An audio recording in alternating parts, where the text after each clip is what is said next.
she ran a show here in Columbia. It was literally a building where it was a bingo hall that had closed up, and they no longer had bingo there. And so she ran a couple of shows there. And on the very first one she ran, she had Wahoo booked, Wahoo McDaniel. And Wahoo was working for Vern Gagne at the time, and had an apartment up in Minneapolis, but he still had his permanent home in Charlotte. And he was home for a few weeks there in Charlotte, and Moolah booked him on this particular show. And I met Wahoo that night, and we just hit it off. And I think it was probably that background that we had in football. That same football. Yeah. And he really just took a liking to me.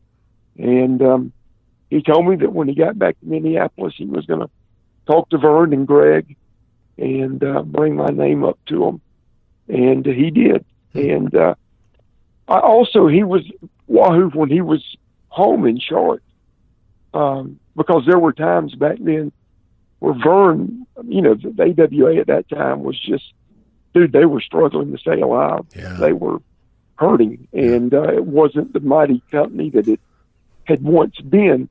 So they would have long periods of time, 3, 4, 5, 6 weeks, that they would shut down and not do anything. So Wahoo would come back to Charlotte, and he would work a lot of the independent shows in North Carolina and South Carolina.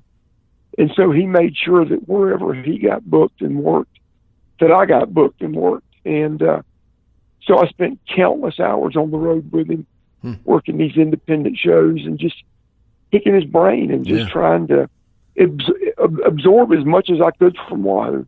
Yeah. And so I probably learned way more from Wahoo than I ever did at Moolah School. Yeah. Well, I was fortunate in that while Vern, while the AWA was just struggling to stay afloat and to try to be relevant in the wrestling world, they at least were on ESPN. They had that TV contract with the ESPN.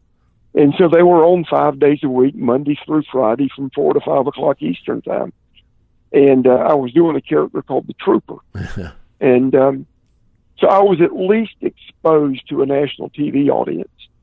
And that's basically all Vern was doing at the time, were the TV tapings. Now, every now and then would run a spot show or two here and there. And but for the most part, it was just TVs. So I had a lot of time in between the TV tapings to, again, work these independent shows with Wahoo. But when the AWA finally went belly up, there was this talk in the rumblings about this new company. And they were going to be called the Global Wrestling Federation. And there was just, I don't know if the guy existed or if he was just a mythical figure, but there was this Nigerian businessman that had $30 million that he was going to dump into this new company, the Global Wrestling Federation. And they were going to try to go head-to-head with Vince and Turner and be a viable third option for the wrestling fans. And it just you kept hearing all these things that were supposed to happen, and they just weren't materializing. It just wasn't happening. And it turned out that this guy with $30 million from Nigeria didn't have the $30 million, and whether it was a hoax or he just lied, I don't know. But eventually this thing started coming together once they got another financial backer. And so Joe Pedicino was the one that originally reached out to me about Global, along with Bill Eadie. And we finally set a date, or they did, for their very first TV taping in Dallas, Texas, at the Sportatorium. And so the FedEx guy shows up at my house one day with a ticket, and I'm flying to Dallas, and I had been told to bring my Trooper gear. I fly out to Dallas, and I'm fully expecting that I'm going to be working as the Trooper.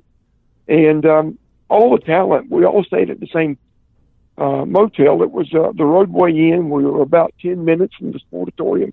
Yeah. And I got a call from, I think it was Bonnie Blackstone, Joe's wife.